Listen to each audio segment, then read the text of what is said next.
Okay, folks, why don't we go ahead and get started tonight? Welcome. I'm Tom Shepard, head of school here at ULS, and joined by an all-star crew of panelists who will introduce themselves as we move along tonight. But we are thrilled that you are here tonight to look ahead to the 2025-26 school year. We look into the future a lot, and we imagine where the ULS educational program is going. Tonight, we've got some important developments to share with you. Just a reminder, this will be the first of two of these webinars. The second we'll have in May with a lot more details on certain topics and also some new topics to cover. Also importantly tonight, much of what you will hear tonight is an outgrowth of our strategic plan. Several folks submitted questions about that, and you'll see headers in the slides that say when this is a strategic initiative, because we want you to know that's what we're focused on. That'll take us through the next 5 years, and along the way, we'll undertake many things to move the school forward. We also want you to know that we appreciate all the questions that were submitted tonight. We've attempted the best of our ability to weave those questions into some of the material we'll provide. And we also did reach out to some folks individually if the question was specific or perhaps not related to tonight's topic. But whatever the case may be, if you had a question or any information that isn't clear tonight or didn't come up or didn't get covered, please reach out and we'll make sure we take care of that along the way. Okay, with that, let's go ahead and get started here. I'll share my screen and we can move things forward. Okay, thanks again for coming tonight, folks. We're going to start things off with Shanaz Manwala in the upper school. Hi, everybody, and welcome. This year, we introduced Honors Integrated Math 1 and Honors Integrated Math 2. You may recall that, allowing additional pathways in the 9th and 10th grade programs. We also introduced Honors Biology for our 9th grade students since Honors Chemistry has been in the program for many years. In 2025-26, we will provide opportunities for our 9th grade students to enhance their program with English Honors Core 1 and Honors World History. 10th grade students can also enrich their humanities program with English Honors Core 2 and Honors U.S. History. Remember, these are pathways, not tracks. So, for example, students in biology who demonstrate interest and ability with recommendations from teachers have an opportunity to take Honors Chemistry. The same holds true for all of those subject areas with those subject level pathways. In addition, we pride ourselves on our robust electives program that we offer for our students in grades 11 and 12. To enrich their academic experience in 2025-26 school year, we will implement advanced electives in the English department and the History and Social Studies department, in addition to the advanced electives we have already in science. These pathways will reflect a collegiate level experience for those students who demonstrate interest and ability in specific subjects or specific topics. Now, here's the good news. Middle school also has additional pathways to offer. Paul? Yeah, thank you, Shanaz. Good evening, everyone, and thank you for joining us. As Shanaz mentioned, increasing options and pathways to ensure our students are challenged in ways that are aligned with their interests and abilities is a priority at ULS. A key part of that commitment is expanding options and pathways so that our students can pursue their interests and develop their abilities to the fullest. We currently offer 2 options for middle school and modern and classical language department, Mandarin Chinese and Spanish. Beginning in the 2025-26 school year, we will be offering a new French pathway for middle schoolers. 8th grade students who are planning to take French in 9th grade now have an option to begin their French studies in 8th grade. Students will need a recommendation from their current 8th grade teacher. They'll need to meet a series of prereqs, complete an application, and demonstrate the studentship skills necessary for success in a high school level course. Those accepted will take French 1, earning middle school credit that will appear on their middle school transcript. It's important to note that while French 1 credit is valuable and it is an upper school course, it will not count toward fulfillment of an upper school modern language graduation requirement. One of the key benefits of this program is that it allows students to potentially start 9th grade in French 2 or French 3, depending on their progress, placing them at a similar level as their peers who continue Spanish or Chinese in high school after completing B-level courses in middle school. In addition to this new pathway, we're also excited about the potential of expanding our middle school language offerings even more through the Global Online Academy. Although there's no world language courses currently scheduled for the 25-26 academic year, we're currently in conversation with GOA about adding world language options to their catalog for middle school, which would allow our middle school students to explore additional languages as an option during their elective block. Now I'm going to turn it over to Peggy, who's going to share a little bit more about some expanded programming in our lower school. Peggy? Thank you, Paul. You may recall that this fall, we introduced the Nystrom World Geography program to students in grades 1 through 5. Well, the good news is next year in the 25-26 school year, we will be adding this program to our kindergarten curriculum. This hands-on program allows our students to engage with materials such as globes and maps. And it's also cross-curricular, so our teachers are enabled to wind geography lessons into literacy and numeracy, current units of study, and also projects that are happening. The program also has allowed our teachers to co-teach with all the students in a particular grade level. The rest of this year, we will be reflecting and refining the implementation of the program so that we are ready and excited to begin the program for our kindergartners next year. At this time, I'm going to turn it over to our math department chair, Erin Montaigne. Thank you, Peggy. This evening, I'm going to be talking about one aspect of our comprehensive approach to assessment, which is the NWEA MAP test. MAP stands for Measures of Academic Progress. This is a nationally normed standardized assessment designed to not only measure a student's achievement at a moment in time, but growth, which is why we're really excited about it. The MAP assessment is taken 3 times per year. It typically takes less than an hour, but it's untimed, and students have full access to their accommodations to ensure we're getting a complete and accurate picture of what students know. So we currently assess 5th through 12th grade students in both reading and math. We are eager to add our 4th graders next year in an effort to have the clearest understanding of progress over time for all of our learners as they progress through our program and from division to division. So after students take an assessment, achievement and growth scores are data points that give teachers feedback around a student's performance within the school year and then also year over year. So over the course of last year, this year, and next, we are working with professional development specialists at NWEA to train our faculty on how to interpret the data we're given. This training is critical. It helps us understand how the data provided illuminates what each student needs. That's the heart of the Liggett Approach. There are 3 required trainings for teachers to understand how each assessment is unique, the fall, winter, and spring, and how that provides data for our individual students. After we complete our training, we're equipped with the knowledge and tools to share this information with parents about your child's progress during parent-teacher conferences. We are committed to relying on a limited number of carefully chosen assessments, and that's why we've selected the MAP assessment. It delivers high value in tailoring instruction by identifying students ready for more challenging materials or flagging students that might need some support.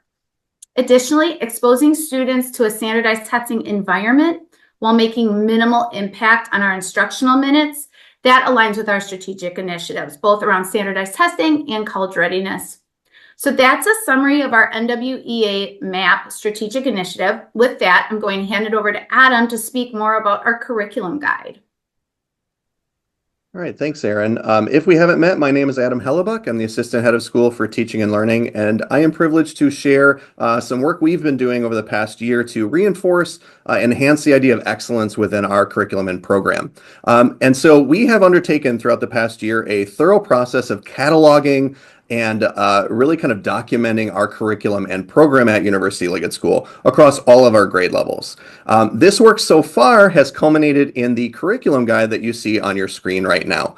This curriculum guide overviews our curriculum. It is public for the early childhood through the 12th grade program.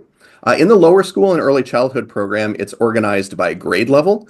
So you can see that work by grade as it progresses through the lower school. In the middle and upper schools, it's organized by discipline and course. We are an early childhood through 12th grade school. And so it's only fitting that our guide be an early childhood through 12th grade guide as well. This guide can be a great resource for you as you preview curriculum and program throughout your child's experience and journey all the way through graduation. The current guide is available on the website right now. You can see the link to our uls.org site right now. You can also access it through the QR code on your screen. That will take you to a flipping book version of the curriculum guide. The 2025-2026 curriculum guide will be available in April. We're working very diligently on that right now. This is actually part of a broader scope of work into our curriculum. We are documenting, we are cataloging, we're clarifying, and we're analyzing our curriculum. And I'm hopeful to have some updates for that for you later on in the year and into next year. With that, I'm going to turn it over to Tom, who's going to talk a little bit more about our STEM program and initiatives. Okay, Adam, thanks a lot. So a lot of good work going on to make sure that our program is well documented, it has new features, and it continues to grow in a way that ensures its scope and sequence serves every student at ULS. We also, as we move forward, are going to introduce new programming to the school, and this will occur throughout our strategic plan. First and foremost tonight, we're glad to announce the Institute for Innovation in STEM, a concept that Kim Galea, who's here with us tonight as one of our panelists, has been working on diligently for the entire fall semester and is now going to be joined by an array of people working in the background to bring to life a concept that we think can move the school important ways forward and ensure that our students who want opportunities in all facets of STEM can find those throughout the school. The truth of the matter is, this is a program that will essentially begin formally in the middle school, but its foundational elements, like so many other foundational elements here at ULS, will begin as early as pre-K and K, as students explore, learn, wonder, and develop curiosity that positions them to succeed in some of the extraordinary programming they find in the middle and upper school. Do we have all the details right now on the Institute for Innovation in STEM? Absolutely not. Will we have a lot more in May? Yes, we will. And by next fall, we'll be in a position to move forward in a very important way in year one of a program that will grow and continue to expand in the years ahead. So for now, just look forward to more updates that are to come, including at our upcoming parent coffee, to which we'll send an invitation to everybody, in which Kim, Adam, and others will talk more about the Institute for Innovation in STEM.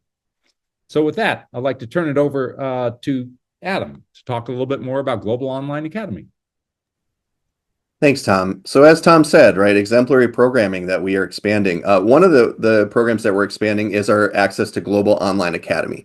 You may remember that we joined Global Online Academy this school year, and our middle and upper school students have been taking courses in Global Online Academy. Those courses have been fantastically successful under the direction of our Director of Online Learning, Karen Villegas, and we are excited to expand those offerings for next year. As you can see on your screen, our students can take on pathways that we don't necessarily currently offer here. For example, organic chemistry classes, or linear algebra, or neuropsychology and abnormal psychology. Right? So with these course offerings, we're better able to expand our program and meet the academic needs and challenges that our students have. As we look at Global Online Academy, it's really important to think about how this can prepare students for the next level of their experience as they move on to college. There's a study from the Center for, I believe it's the National Center for Education Statistics from 2024 that stated that over half of college students took an online course in the 2023-2024 school year. And that number is actually stabilized in the post-pandemic era. And so for our students to really have the experience of online learning in a robust environment that Global Online Academy offers, we're really excited to offer that as great preparation for the next phases of our students' journey. If you have any questions on Global Online Academy, would direct you to our Director of Online Learning, Karen Villegas. You can find her contact information on the website. You can also see on the screen a QR code that will take you to the course descriptions currently available in Global Online Academy. This list on the screen is just a small handful of the courses that are available. So we're excited to take this partnership to the next level and eager to bring even more updates down the line. Would love to turn it over to our Director of College Guidance, Elizabeth Jamette, who will talk a little bit more about that college preparation experience. Thanks, Adam. Good evening, everybody. Thanks for being here. I'm here to talk a little bit tonight about a new thing that we are putting together. Adam Shernaz and I are working to develop a guide that will give us resources that we can share with our new upper school families so that they can learn about upper school specific programs and personnel. It's designed to encourage families to consider and plan for the full four-year experience in upper school, both from an academic perspective and from a co-curricular perspective. On the next slide, you can see an example. Here is our college guidance program laid out over the course of 4 years so families know what to expect. Most of this are things that we are already doing and have done for years, but there's one new feature, and that is that a member of the college guidance staff will now join the initial family meeting for our new upper school students. So whether those students are coming to us from our own middle school or from a different middle school, it'll be an opportunity for a member of the upper school administration and college guidance to meet with students and their supporters so that we can learn more about them and provide the necessary support and resources to ensure that they have a fulfilling four-year experience in upper school. With that, I'm going to turn it over to Tom, who's going to talk about some strategic initiatives. Okay, thanks, Elizabeth. So a lot going on with new programs, expanded programs, and ways we are seeking to serve students better each and every day. While we focus on programming, we also want to focus on our campus. Most recently, in our strategic planning survey last year, 84% of you said that the quality of the academic facilities is very or extremely important. Unfortunately, only 49% of you said that you were extremely or very satisfied with the quality of the academic facilities. We couldn't agree more. We hear you, and we want to make sure that in every step of the way, every way possible, the facilities here at ULS match the quality of the programming that your students deserve.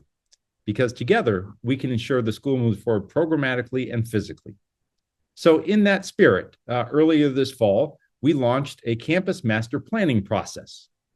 Now, for those who are not familiar with the term, campus master planning essentially allows a school to plan for the future. And you do so usually with the support of an exceptional architectural firm who specializes in campus master planning.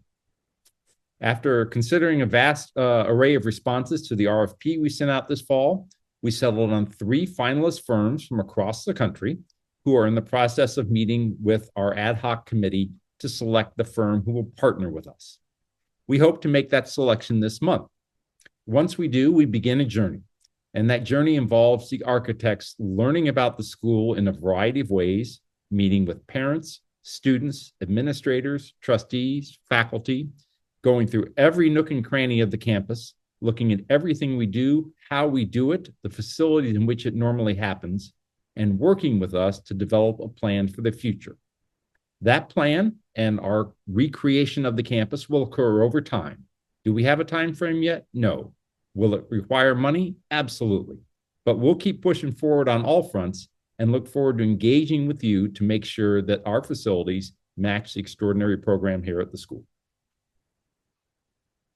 Last up for tonight, a few hiring updates, which many people had asked about. So 2 of our administrative searches are nearing an end. Our Director of Teaching and Learning with Technology and the Assistant Head of School, Head of the Lower School searches are both approximately the same point. All of the finalist visits have been completed and the search committees are reviewing the feedback from across the community. So thank you to anybody who participated in either of those searches. Your feedback meant a lot to us. In addition, I know many people are anxious and excited, curious to know where we're headed with our athletic searches and community engagement belonging searches. As I've said to many of you, those searches are in the planning stages. We're collecting feedback from across the community, which has been invaluable and will continue to be useful. And in the near future, we have to have more updates on those searches as well. So we've got a lot going on tonight, folks, and we're excited to have you be part of the journey. As we close out tonight, we'll finish where we started. If anything we discussed tonight wasn't discussed clearly or anything questions were left unanswered, please reach out and we'll do our best to help you. But until then, once again, as I always say, thank you for sharing your children with us and allowing us to guide their education in the years ahead. With that, let's have a great night. Thanks, everybody.